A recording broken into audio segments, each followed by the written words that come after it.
Welcome to the Deepak Saini Show. He said he gon' huff and puff and blow my mind up. You meet an island girl, she might dirty wine up. Welcome to the Deepak Saini Show. I'd like to thank Jxxiii for the intro music. You can find a link to her music in the show description. My guest today is Jxxiii Bogart.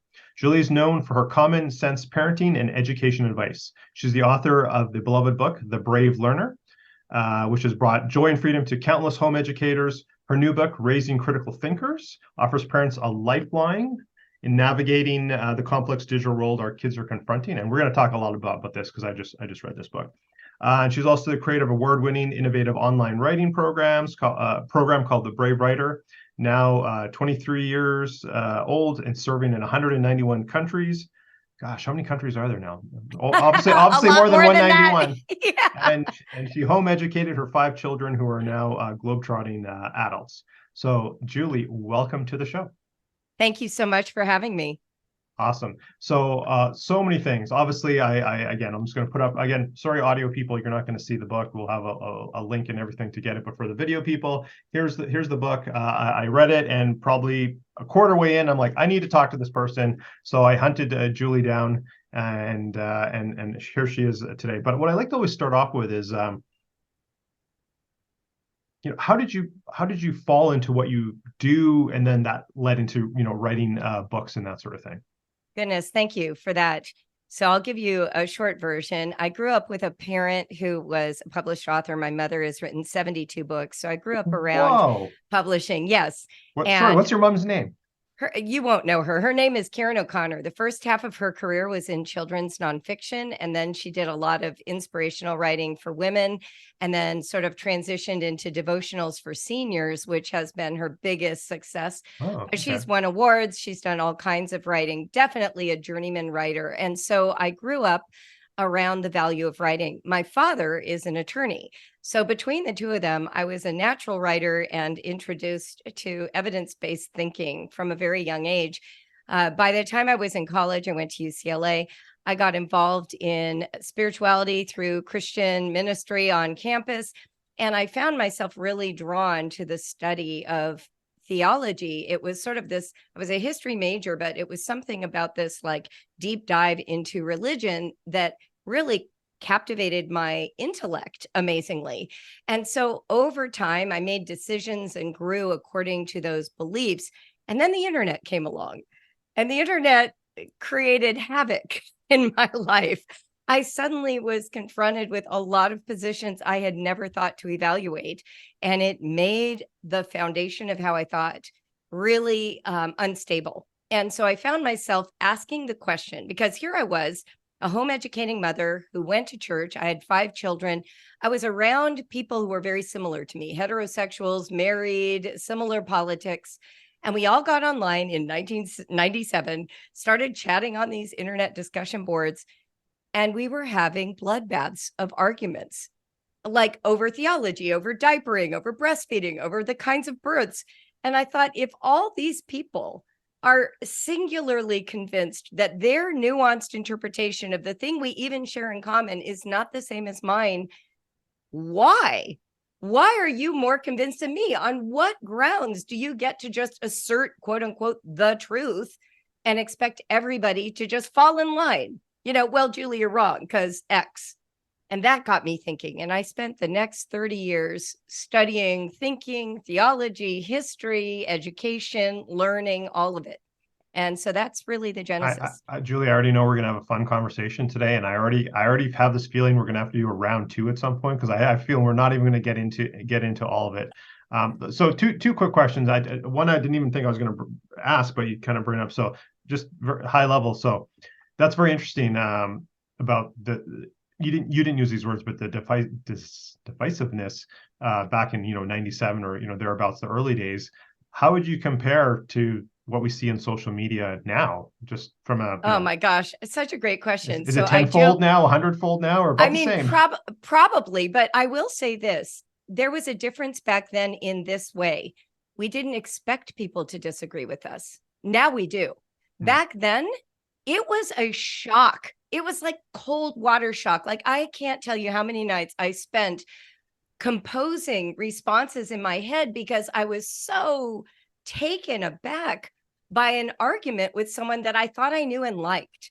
Like, I spent a lot of time in my in-person relationships at park days and La Leche League meetings and church Bible studies, not knowing the underlying judgmentalness that lived in all of us. It's like the internet uncorked all of our beliefs, and they were stronger beliefs than we ever let on in person. And I really credit this with the education system. You know, if you're being raised in a system with tests and grades, you're being taught from a very early age that there is one correct answer for the room of 30 students, and the teacher has it. And so if you deviate from that answer, we all know which authority to point to get the right answer, and we're all supposed to agree. When we got online, we brought that energy with us. We're like, oh, well, I have this authority. Here's a link. Here's a statistic. Why aren't you agreeing with me? And it's because we don't share the same authority sources. And even within our very niche groups, we still have preferences for certain beliefs or interpretations or people we follow. And so I think the shock, I always say homeschoolers invented trolling, which isn't true. Trolling was immediate everywhere. But I think it was the shock that we couldn't appeal to a common authority and establish the right answer. And I think we're living in 30 years of PTSD from that moment, honestly. Interesting. I think we have similar views on the education system as it currently stands. We'll get to that in a second, but I did want to ask, and there's some great examples. I want to touch on one example in the book. But before, I did want to ask this question. So let me preface with this. I would absolutely love to homeschool my kids. And I even have ideas. I think about this often of how I would structure that and make it look. Unfortunately, it doesn't work with our current situation, so we are not doing that. But my question to you is why did you choose to homeschool your kids?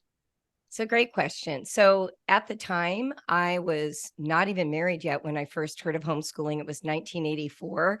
And when someone explained it to me, I said, what is homeschool? Like, those words weren't even a combined word yet. But what I learned and what I understood homeschooling to be was a continuation of those first 5 years of life, where I was the primary parent who was around my kids, watching them learn to eat and walk and talk. And I just saw this continuation as a very natural experience. And what I wanted to protect for my kids was this sort of tailor-made tutorial model where we could go at their pace, follow their interests, accommodate their learning styles, as opposed to being homogenized in a school system. I grew up in Southern California. My schools were like in Malibu Canyon. Most of my teachers in the 1970s were hippies. They had all gone to the Peace Corps. And we had the most innovative education of anyone I've ever met in a public school system.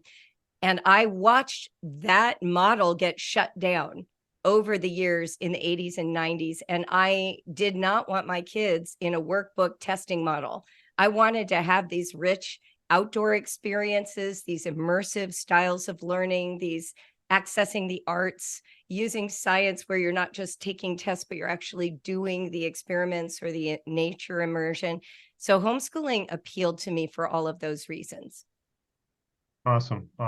So I'm going to let you explain it, but I'll just preface so you know what I'm talking about. So especially this is the first part of the book, a couple of examples of, what you're saying. There's one answer that the teacher has, and, you give it as a picture of a tree on a test, and how tall is the tree. So maybe you could just explain for the listeners where you're coming with that example, because I think it was a great example. Me too. And interestingly, I had been reading people like Paulo Freire and Bell Hooks. They are education reformers. I am a white woman. This is a Black woman and a Latin American education reformer, Paulo Freire. And they really challenge the notion that there's one answer for everyone, right? Because our classrooms are diverse, or should be, and represent all different community backgrounds, political identities, ethnicities, religious and spiritual upbringings. And so I was deep in the weeds of this discussion, and I was meeting with my staff in Brave Writer. And one of my team members said, oh, Julie, something like this happened with my own son. We were in the school system. It was like third grade, and they were learning about things like inches and centimeters and kilometers and liters. And on the standardized test, there was an illustration of a tree. And the question said, what unit of length would you use to measure this? And then you just see the illustration. And then the answers were A, feet, B, centimeters, C, liters, and D, kilometers, whatever. So it was pretty apparent kilometers and liters were not the answer. But he supposedly got this answer wrong. And the answer that was correct was feet, because a tall tree outside would be better measured, I guess, with feet. Ironically, in my view, centimeters, also a unit of length. There could be a reason to use centimeters, but the correct answer for the test was feet.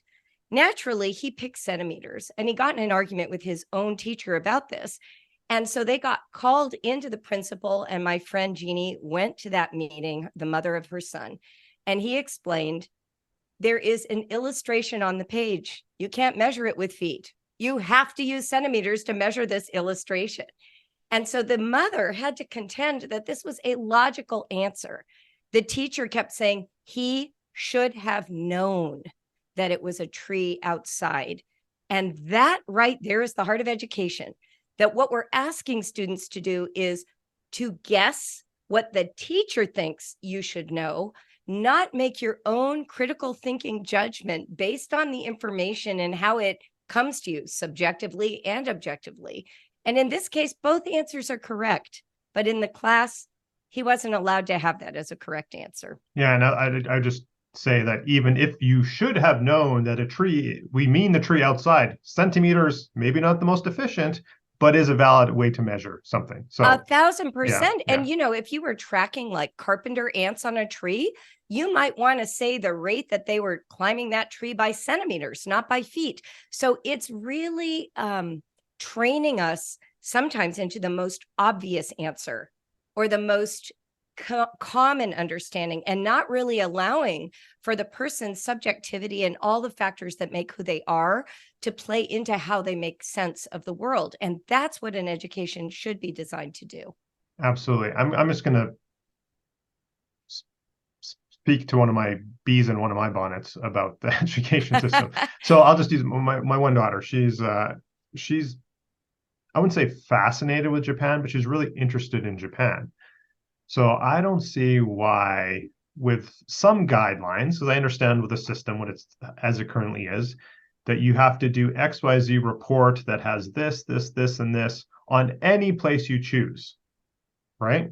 But Yes. No, when you're in this grade in our district, right, or however that's going to be different in different places, in this grade, in this district, you learn about Peru, and then next year you learn about Quebec, and then whatever the case may be, right? It's like there's no choice. It's like, and there's no rhyme or reason either. It's like, hey, there's nothing wrong with learning about Peru or Quebec or anywhere else for that matter. Great to learn about everything, but like, why? Who decided that in grade 3 you learn about Peru, and then in grade 4 you learn about whatever? Like, let them. They're curious about whatever. It's like, oh, Pokemon comes from Japan. I want to learn about Japan. Great, encourage this. But anyway, I'm going that's off. Now you're talking about my first book, The Brave Learner. That's literally what it is, that everything can teach anything and anything can teach everything. The problem with school, and it's just the nature of the structure, you've got one teacher and 25 kids. So it might be easier to fact check You hope one it's place. only 25 kids. Yeah, you hope it's only 25. Exactly. And, when you're teaching high school, you have 125 kids. Like it becomes more and more challenging for teachers. And I have deep admiration for what they get done given those constraints. Yeah. So, Julia, as I mentioned earlier, I did have a couple questions from reading the book as well, but I'm just going to try and sprinkle them in as they sort of naturally flow. I don't want to just top load it all with my questions from the book that I want to answer type of thing. Well, in your own words, what does it mean to raise, again, the book's called Raising Critical Thinkers. What does it mean to you to raise critical thinkers? So I think we need to start with understanding how I define critical thinking. Each person may have a different view. The working title of the book, before we finally named it, was Raising Self-Aware Thinkers. To me, critical thinking is about self-awareness. It is the capacity to examine your own thinking. It is not just the capacity to attack the other guy. And in fact, ironically, I've been on so many podcasts for this book, all different political leanings, all different backgrounds. And to a person, the interviewer always feels like they're a good critical thinker. Because we all feel that way. We feel that way because we are behind the steering wheel of our own thinking. So if you imagine being in a car driving, the majority of people think they're good drivers because all the information that they receive and is subjectively available to them was what they needed to make their decision, whether it's to change lanes or to make that turn or whatever they decided.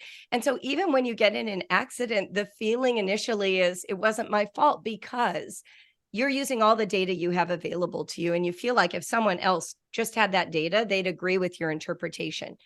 That's the danger, actually, of calling yourself a critical thinker without self-awareness.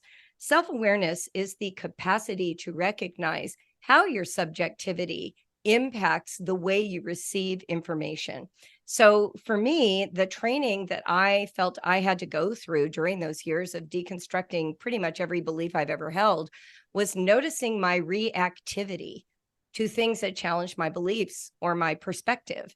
A lot of times it meant I was putting very important relationships at risk, whether those were in my religious community or my marriage or a friendship, where I couldn't think clearly because to even consider an alternative meant that the thing that was at stake was more important than how well I understood the information coming to me. And we saw this a lot during COVID.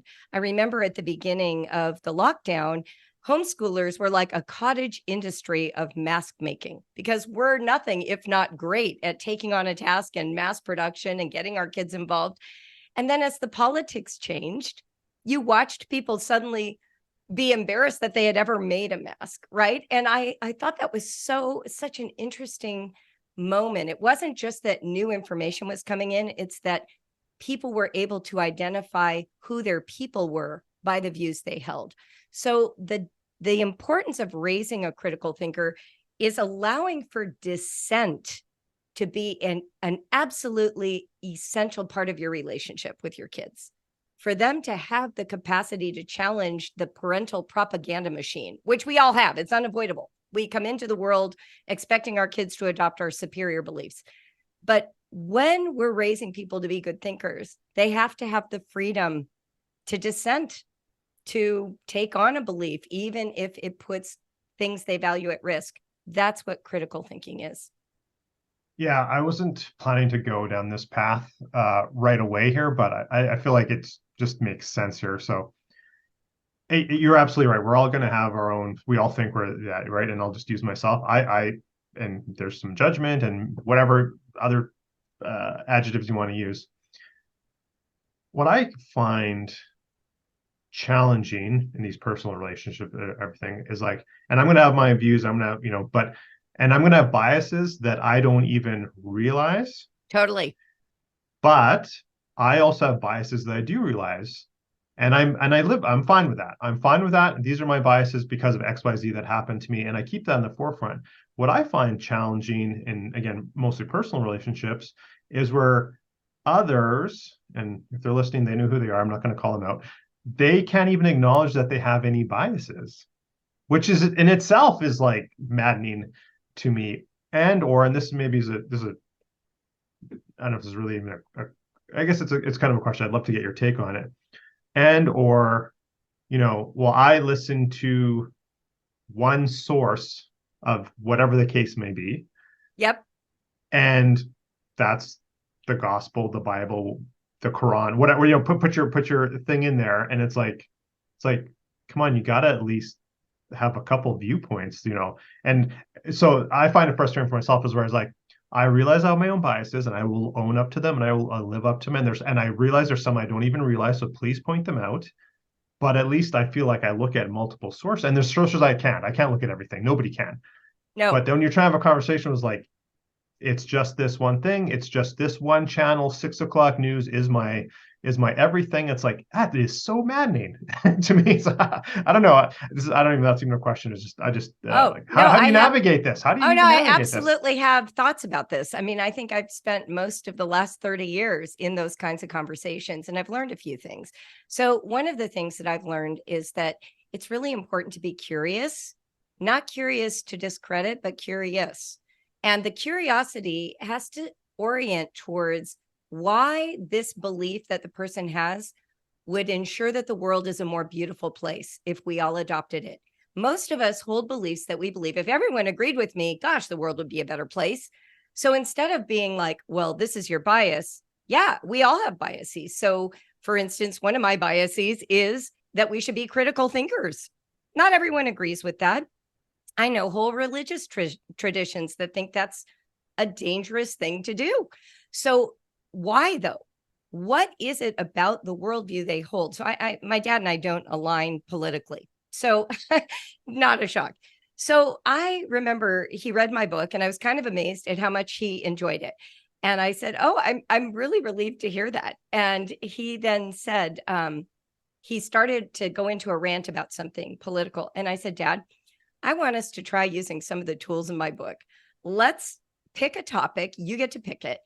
What is the one issue that you think is a real problem for us right now in the world that you would put a stake in the ground on? He said, freedom of speech. I said, amazing. I believe in freedom of speech too. We probably don't come at it from the same angle, but I agree with you. And so I said, so can you tell me the story of what you think it means and how if we all adopted your view, America would be a better place? Well, here's what happens when you ask the question that way. You get their best vocabulary, their best arguments, and you also discover their attachments, their loyalties. Who are they protecting by having this point of view? Because none of us changes points of view if it costs us people we love, the groups we belong to, the community that has supported and protected us. We just won't do it. And the only time we shift is if it is better for us to be in this other community than the one we're leaving. And that is just the deal. So my father and I actually had a pretty frank, pretty good conversation. I asked questions. I didn't make statements. So I'd say, well, you know, Dad, from my perspective, he had a thing about Twitter. This is back when Twitter was a big deal. And he was wanting very much for there to be more freedom and not people to be banned. And I own a social media company. Basically, I have my own platform for my membership community that I built. So I asked him, I said, well, I can see your desire for this to occur, that there'd be no one managing this freedom of speech. You've spoken in the past how corporations should have the right to do whatever they want. They're not a part of the government. So this feels in conflict to me. So let's make it smaller. I'm a business. Should I be allowed to moderate the participants on my social media site for my membership community? And he was floored. He said, I don't know. I said, well, you know, it's a group of about 15,000 people. If someone says something that's really injurious, should I have the right to ban them? And he didn't have an answer because we were having a conversation. He didn't have to defend anything. It was just a conversation. And by the end, I thanked him for sharing, and we had breakfast. He started to pivot to railing against a political person. I said, oh yeah, no, we're not doing that. And we went and had breakfast. Yeah, I guess, you know, again, we'll kind of get back on track here, but I guess what I find also just personally is that, and I think those are good tools, and I think I want to try and do that more with some people in my life, but sometimes I think people, you know, I know it came up a lot in the last 4 years, that cognitive dissonance, right? That term cognitive dissonance, where it's, you know, you just can't believe something that goes against. And I find that people, it's like anything that goes even remotely like challenges their beliefs, it just shuts down conversation. And you can't even have a civil conversation. You know, and nobody wants an agitated one, but even trying to have a civil one doesn't even happen because it's like, this is too uncomfortable for me. Because that's why part of the problem is we go in with a conversion mentality. So in the United States, we have this belief that if you aren't converted to my viewpoint, your viewpoint can't be accounted for in my policy solution. One of the things I said, and you may have noticed this at the back of the book, I talked about how even in school, we're training kids to debate two binaries all the time. We're like, are you pro-gun reform or not? Are you pro-life or anti, you know, or are you pro-abortion? Like this kind of mentality, pro-choice. And the thing that I feel like is missing is recognizing that the best policy, the best relationships and families account for all the perspectives to the best possibility. So if we're talking about gun rights, for example, there are a lot of factors to consider. There isn't just one solution. There isn't even just one policy that would address one side. What we have are people from all different backgrounds with different experiences and different attachments. And we need to foreground those. So part of what I recommend is, and it takes some skill and some willingness to be the person who doesn't win the argument, but it's going in and being a data gatherer, collect information, collect their experiences, be curious, ask them, hey, well, how would this, if you were to hear this policy solution, does this address your feelings? Does it incorporate some of what you're thinking about? I think we're so quick to be in a binary, and all of us have a certain amount of cognitive dissonance in our beliefs. It's just we're less aware of the ones that are in our own. And we do tend to trust our own sources. And none of us are experts in almost any field where we have strong opinions. It's hilarious. You know, I could have a strong opinion about climate change, but I can't even vet the arguments for or against it because I'm not in the climate science industry. I don't know anything about it. Okay, so that goes back to what I said earlier about, the 6 o'clock pick your station news is the source, and if it was there, then that is, and anything that goes against it was like, again, that I don't get myself in trouble here, but like I find that very, very limited viewpoint. It's like, no, like, first of all, look at the broader picture. Who pays the bills? The advertisers. What could there be an agenda? Because again, you're right, absolutely right. Any topic, I don't care what you pick. There's no A or B, or no A and Z. There's a lot of letters and numbers in between, and the shades of everything.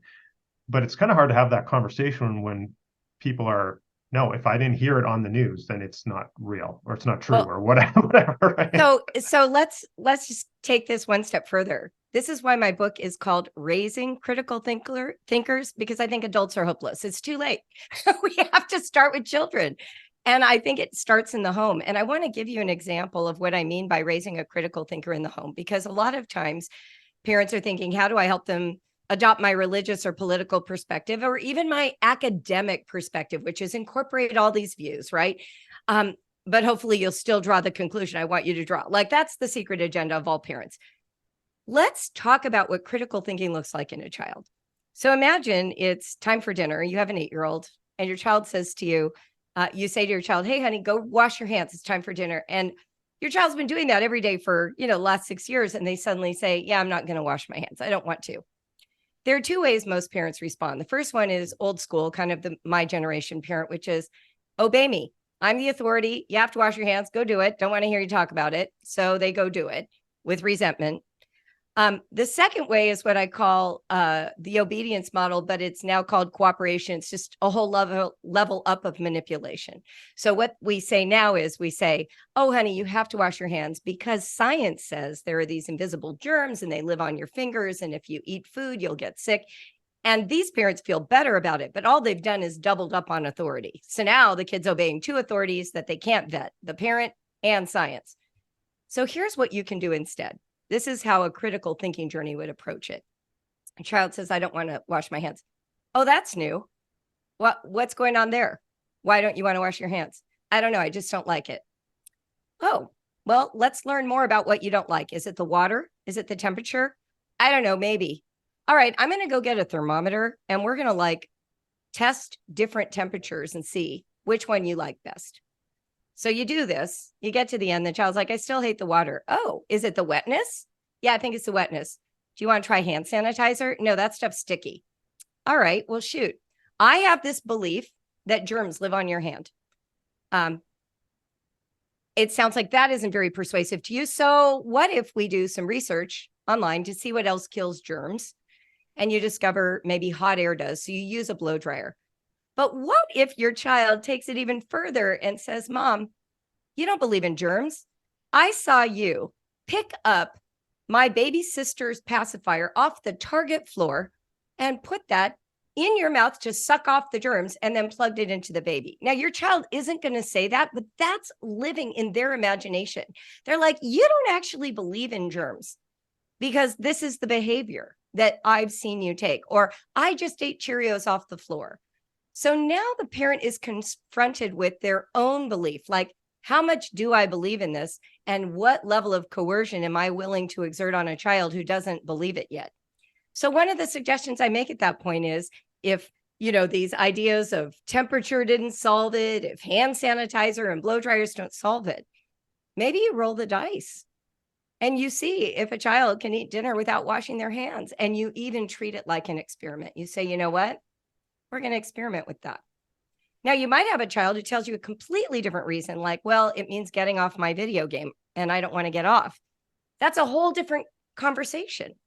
But now you're into a critical thinking relationship. I see you're navigating time, you're navigating attachment.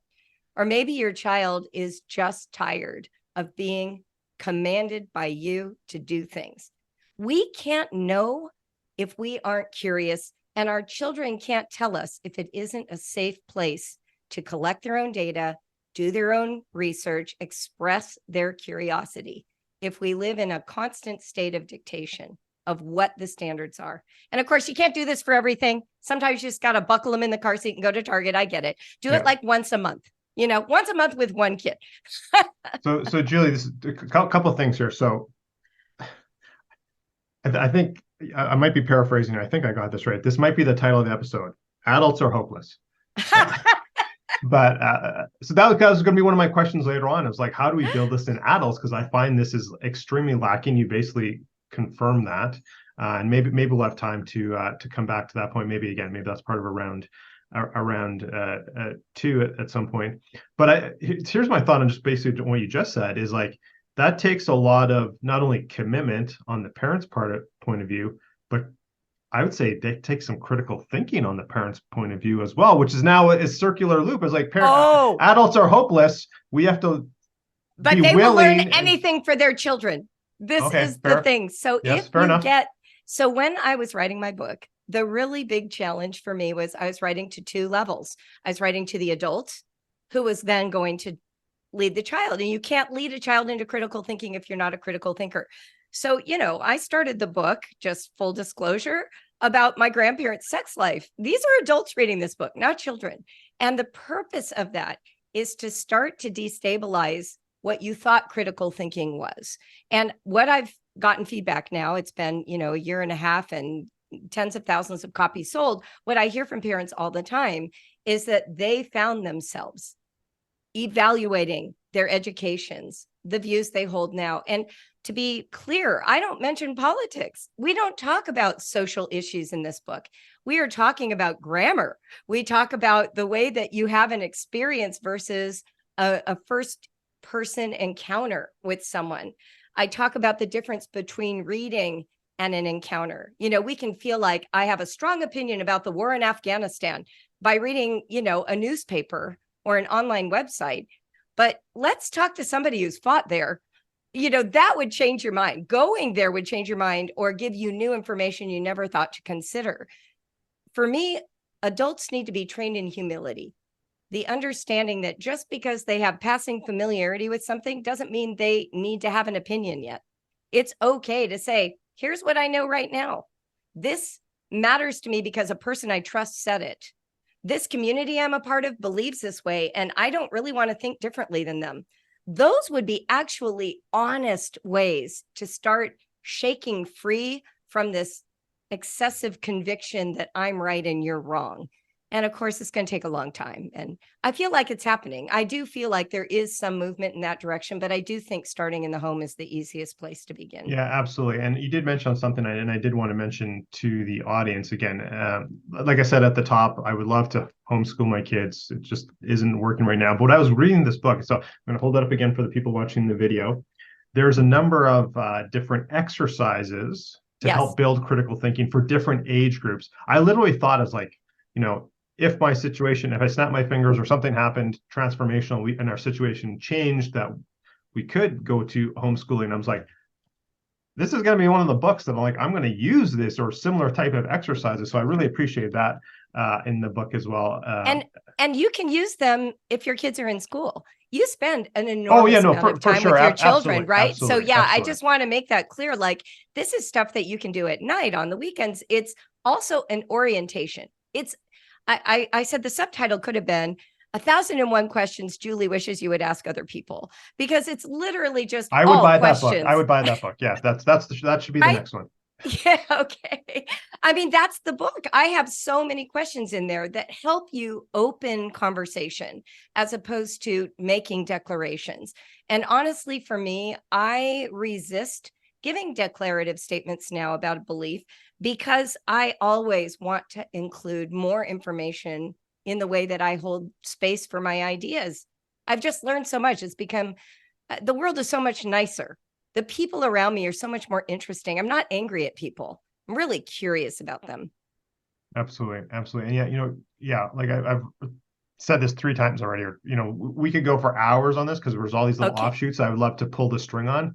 We're not gonna have time, but I do want to come back because I have I don't know, she's 12 and a half, my oldest 12 and a half, so not quite teen, preteen, Yes. whatever. So I do want to ask, how can we, and she's starting to, she's on the internet, she's learning things, Oh, and yeah. she's, sometimes catching news and what's world events, etc. So, how can we, what's the best, so again, I'll put my selfish dad hat on. I want to know this for myself.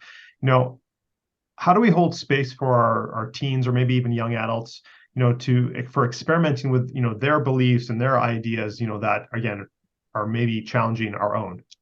For sure. I'll give a great example. So my daughter, Johanna, wanted to become a vegan while she was a teenager. And most of my mom friends said to tell her no, that it would be too expensive, too inconvenient, that it wasn't fair to the rest of the family. But all I could imagine in the moment was if she becomes a vegan, she's going to learn what it feels like to hold a strong belief and align your behavior to it, which is an incredible lesson. And so we accommodated. We purchased what she needed. We supported her. Eventually, 2 of her siblings joined her in that journey. She is not a vegan today. She's 34 years old and no longer a vegan. She did that journey for about 6 years. Then she was a vegetarian, and then she stopped altogether. But what she learned, and what we learned by being together, is I learned all about animal rights. We watched all kinds of movies about how animals were treated. It changed some of my habits of shopping and some of my beliefs. I remember her saying to me, so she showed me all these videos on the ethical treatment of animals. And then she said, so mom, are you going to be a vegan? And I said, no. And she got very upset, but I showed you the videos. And I said, that's right. And you're going to be a vegan. And I have all this other information about why I'm not going to be one. And it's not necessary for you to talk about that or think about that right now. We can discuss that when that becomes interesting to you. But right now, this is interesting to you. So we're going to go all the way down this road. I had another son who today is a human rights lawyer. In fact, he got very interested in a political issue on the Ohio ballot a number of years ago. I won't say what the issue was. And he made this case for why I should vote pro. He was 16. And I listened. It was almost like a PowerPoint presentation. I mean, he was really dedicated. And at the end of it, he said, are you going to vote pro? I said, no, I'm voting con. And tears literally squirted out of his eyes. And he said, I count on you to be logical. And I started laughing and I said, Jacob, I love your presentation. Your view will probably win by the time your age group is voting. But I have a whole other set of criteria for why I'm voting the way I am. And you didn't ask me about it, which is fine. But I just want you to know, I heard you. Great argument. Would be interested to see what happens going forward. And to this day, we do not hold the same view on this idea. He was just home. He's 32. And we had this conversation about it. He said, I think what I'm hoping to see, Mom, is a little growth. And I said, same. And we're both like interested in the other person. We've had countless conversations about this topic. That to me is what you do with dissent. You make room for it. You don't shut it down. You don't treat it like someday you'll get my idea. You actually value the construction of logic that leads them to their beliefs. Sometimes it's scary. Sometimes you see them and you're like, uh-oh, they're experimenting in something dangerous. And, really, there are dangerous things out there for teens. So you want to stay close. I remember Jacob got involved in like some YouTube videos that were very, I don't know, kind of conspiracy theory, like about international money systems, etc. But at the time, I remember thinking, oh, He's curious about critiquing the status quo. Like I saw it differently than the ideas. And so then I was like, well, let's look at lots of critiques of the status quo. Let's put this in the context of many critiques. And of course, he outgrew that because it was safe to have that conversation in our house. We didn't just shut it down. So that's kind of what I think about when you think about your teens. That's fantastic. And I think it ultimately it boils down to, holding the space for conversation, regardless of Yes, what it is, right? Really, that's what it boils down to. What is that conversation? 100%. Is it about, I want to see this movie, or I want to wear these types of clothes, or more serious, maybe thoughts Yeah. about politics or whatever the case may be. So, Yes. And there yeah. are so many. I have so many friends who, because of very rigid beliefs, actually missed out on who their kids were becoming. And then it's like a cold water thing in their early 20s Yes, when these kids suddenly heard that as well. reveal Yeah. who they are. And then it requires this massive recalibration and this offsetting of resentment and hurt. And that can be alleviated and even avoided if you are more interested in who your child is than who you believe they should become. That's the foundation. Yeah, no, very good point. Very good point. I did have a question because you brought it up in the book about, conspiracy theories, and you just mentioned them now with your son. We're running a bit of short of time, so I'm gonna put a pin on that one for maybe another discussion. But Would love to. I do want to just slowly start to wrap it up. Now, again, everyone knows I'm all about health, but this is not a health related podcast per se. But I do like to ask my guests a little bit about their health habits. Do you have a morning routine or anything like that? What do you do for your health on a daily basis? That's amazing. It's so, I grew up outside of Malibu in Calabasas Park, and my mom was like the early adopter of nutrition. So I grew up with raw milk and, super healthy life. So that's always been a big part of my life.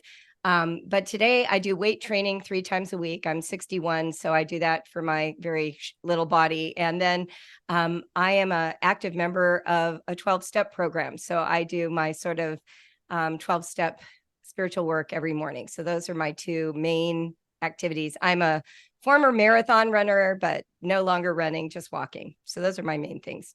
Awesome. And on the same vein, let's put it on like maybe the health bent. If you could go back and talk to your 20-year-old self, or some earlier period self regarding health or some habit or something, although it sounds like you grew up, very healthy already, what advice would you give your younger self? Well, the hardest part was growing up in Southern California in the 70s as a brunette who was pale and underdeveloped. So I felt a lot of pressure to be beautiful. And I went to UCLA. I was in a sorority, and, eating disorders were everywhere. And I kind of was sad that I, quote unquote, didn't have one. When I look back, I think probably had a lot of disordered eating around calorie counting and wishing I was thin. And I was thin. That's the crazy thing. I look at pictures. I'm like, what were you worried about? So I think for me, the thing about health today is it feels like the wellness world for women is sometimes a smokescreen for dieting instead of just actually being well. And that has been, so I reacted against some of the wellness culture of the early like 80s and 90s, just to focus on actually emotional wholeness and having a healthy outlook. And I've always exercised because that feels good. But yeah, so I don't go in for like super extreme. I shop at Whole Foods like a normal person, I guess, and Kroger. I am not like off in the far end because for me, it led into the disordered thinking about my body and my looks. Yeah. Awesome. I love that answer. And you do have a gift for the listeners as well. It's a free digital download of Raising Critical Thinkers. Is that, or did I have that right? No, you have that right. It's a book club guide. So if you decide, I recommend reading this book with friends if you can, because the conversations will just blow your mind. And right after the book released, I invited my audience to sign up to create book clubs. I created a book club guide for them. And then I went to all the people who invited me to their book clubs within the certain time frame. So I ended up going to 58 book clubs in 10 months and got to talk with these groups of women, mostly. Some of them had a man or two, but most of them were women. And it was just remarkable what they got out of discussing the material together. And some of them have continued. Now they're reading other books and it's continued. So when you talked about how do we change as adults, that's how we do it.